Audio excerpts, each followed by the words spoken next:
आज से तो बादल लग गए हैं, लेकिन कल लग करके तो यहाँ पर कुछ चीज़ें नहीं तो उसको जो है उसे बोलते हैं हम नया। हेलो दोस्तों, आप लोगों को मेरा प्रणाम और स्वागत है आपका मेरे आज के न्यू ब्लॉग में। मैं नेहा रुमोला उत्तराखंड के एक छोटे से गांव पांडवखाल से हूं। तो मेरी ब्लॉगिंग की शुरुआत हो रही है सुबह के 8 बजे से। तो आज से है नवरात्रि शुरू। तो आप सभी लोगों को नवरात्रि की ढेर सारी शुभकामनाएं। तो अभी तो हम हो गए, अभी मैं हो गई हूँ नहा के तैयार। तो भाभी अभी नहा रही है, तो मैं करती हूँ जब तक पूजा की तैयारी।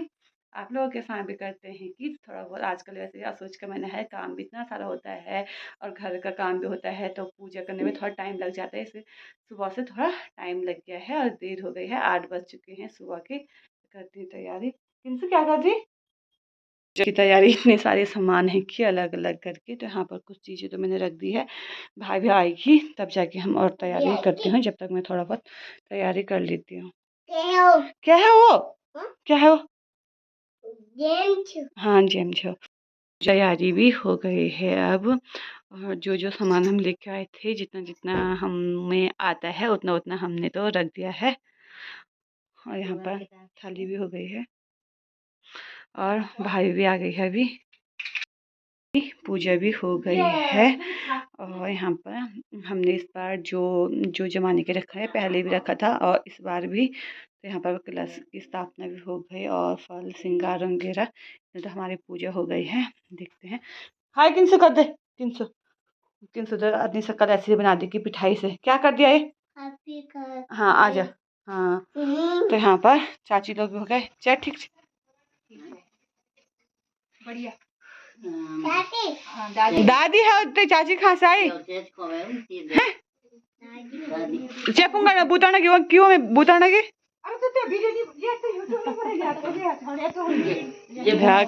बाद आए बोल दो तन्नी बोल यार।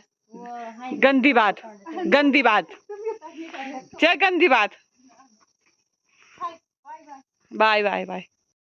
जाए तो मौसम अच्छी खासी धूप लगी है और कहीं कहीं पे बादल लग गए हैं आसमान पे। और पहाड़ियों के किनारे से तो बादल लग गए हैं, लेकिन कल परसों से अच्छी वाली धूप लगी है। उम्मीद करती हूँ क्या इस सोच के मैंने ना थोड़ा 20 दिन बारिश ना आए, जिससे कि हमारा काम आधे से ज़्यादा निपट जाए। देखते हैं। तो दोस्तों हम भी आ गए हैं खेत। और इतने हमने ये कल काट लिया था नयो, जो कि मंडुआ का नयो होता है, जो नीचे का घास होता है उसे बोलते हैं हम नयो। यहाँ पर भाई भी आ गए हैं, उधर से माँ तो आ गई थी पहले। तो हमें थोड़ा टाइम लग गया था पूजा वगैरह करने में, तब जाके तो हम भी करते हैं अब खेत का काम शुरू। हाँ काटने लग गई है नयो। सु छोड़ी जो हम बेगो ना का खड़ी। और ये हमने इतना ये जो कल काट रखा था ये वाला खेत का, तो हमने इसको ये कल यहाँ डाल दिया था ऊपर पेड़ में। हमारी बकरी भी आ रखी है। ला ओए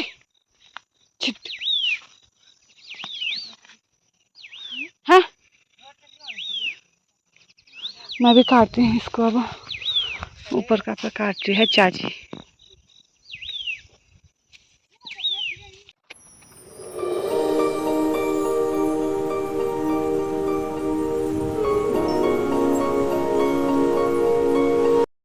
नहीं तो उसको जो हमने काट रखा था अभी तक सुबह से, तो उसको बांधा और उसकी जो ये छोटी पूरी बनाते हैं ना, दो दो फिर दो इकट्ठा करके इसको दियोई बोलते हैं हम गढ़वाली भाषा में।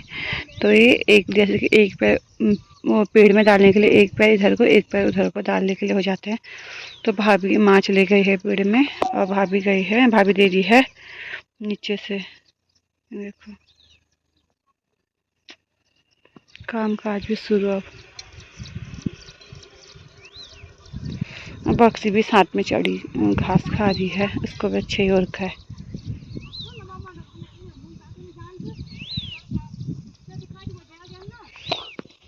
तो मैंने काट दिया है यहाँ पर इतना पूरा, थोड़ा सा इतना इधर को बचा है और उधर को बचा। हमारा ऊपर वाला खेत है। 20 मिनट हो गया है और वहाँ खेत से आने के बाद घर पे सुबह के कपड़े वगैरह नहीं धो रखे थे हमने, क्योंकि सुबह जल्दी भी हो गई थी और खेत में उसके बाद धूप भी निकल धड़क वाली लगी ना आजकल। मतलब ठीक ही लगी है, होना भी चाहिए, जिससे कि हमारा घास वगैरह ख़राब भी ना हो। जैसे कि नइयों काटते हैं तो वो ख़राब ना हो। तो घर पे आके मैं कर लेती हूँ सिलाई। तो आजकल तो वैसे भी टाइम बहुत ज़्यादा कम मिलता है कि हमें सिलाई, तो आजकल वैसे भी सिलाई करने का टाइम ना बहुत ज़्यादा कम मिलता है। दिन में बहुत सारा काम हो जाता है हमारा नाइयों काटना। इसका कुछ दिनों के बाद तो हम गाजू काटना शुरू कर लेते हैं। तो इसलिए तो मैं कभी रात को कपड़े वगैरह सिल लेती हूँ, क्योंकि काम के साथ साथ ये काम भी ज़रूरी है। इसीलिए ये काम नहीं, मतलब ठीक ही है अपना भी, लेकिन ऐसा हो जाता है कि ना एक बार शुरू कर लिया तो अच्छा लग जाता है काम करना शुरू, उसके बाद कुछ भी करें धीरे-धीरे करके। तो देखते हैं फिर क्या-क्या। मंडुआ भी सुखाने के लिए डाल रखा हमने बाहर, तो उसको भी कूटना है, इतना सारा हो जाता नहीं, क्या बताऊँ। तो यहाँ पर जो कि हमारा धागा ना निकले, इंटरलॉक का मशीन नहीं है मेरे पास, तो यहाँ पर मैं 2 सिलाई मार देती हूँ, एक अंदर वाली, एक बाहर को, दोनों सिलाई, क्योंकि मेन वाली हो गई तो अंदर से धागा वगैरह जल्दी ना निकले इसलिए।